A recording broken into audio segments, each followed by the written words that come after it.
Phone की घंटी बजी, कॉल अटेंड की तो वो थी। रोई जा रही थी और कह रही थी कि मुझे माफ़ कर दो। जो धोखा मैंने तुम्हें दिया था वो पलट कर आज मेरे पास आ गया है। जिसके लिए मैंने तुम्हें छोड़ा था वो मुझे छोड़ गया है। आज मुझे मकाफ़ाते अमल का मतलब समझ आ गया है। प्लीज़ मुझे माफ़ कर दो, मैं तुम्हारी गुनाहगार हूँ। मैंने उसे कहा कि मैंने तुम्हें माफ़ किया। ये सुनकर वो चुप हो गई और फिर पूछने लगी कि बेवफाई का दर्द मुझसे बर्दाश्त नहीं हो रहा, फिर तुमने कैसे किया? तो मैंने उसे बताया कि तुम्हारी बेवफाई का दर्द आज भी मुझ में ज़िंदा है, कभी ख़त्म नहीं हुआ। मैं तुम्हारे छोड़ जाने का दुख कभी नहीं भूल सका। बस मैंने तुम्हारे बख्शे दर्द के साथ जीना सीख लिया।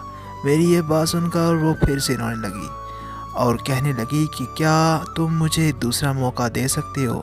मैं कैसे उसे इनकार कर सकता था, क्योंकि मैं पिछले 5 सालों से उसकी मोहब्बत के रोग में मुब्तला था और दीवानों की तरह उसकी राह देख रहा था।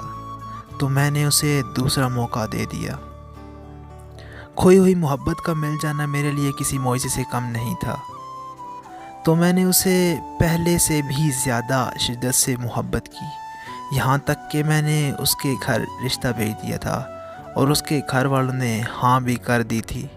लेकिन मुझे क्या पता था कि वो फिर से बेवफा निकलेगी। घर वाले हमारी शादी के दिन रखने ही वाले थे कि उसने मुझे फिर से छोड़ दिया, क्योंकि वही लड़का फिर से उसकी ज़िंदगी में लौट आया था। उसने छोड़ते वक्त बस इतना कहा कि प्लीज़ मुझे माफ़ कर देना, और मैंने उसे सच में फिर से माफ़ कर दिया है।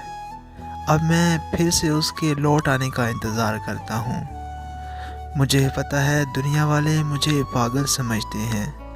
लोगों को लगता है कि अगर वो बेवफाई कर गई है तो मुझे भी बदल जाना चाहिए और आगे बढ़ जाना चाहिए। लेकिन वो नादान यही नहीं समझते कि मोहब्बत कोई खेल नहीं है। वो बेवफाई कर गई तो ये उसका ज़रफ़ था, लेकिन मैं सारी ज़िंदगी उससे वफ़ा करूँगा और ये मेरा मोहब्बत पर ईमान है। मैं उसके लौट आने का इंतज़ार करता हूँ और सारी ज़िंदगी करता रहूँगा। मैं आखिरी सांस तक उसी से प्यार करता रहूँगा।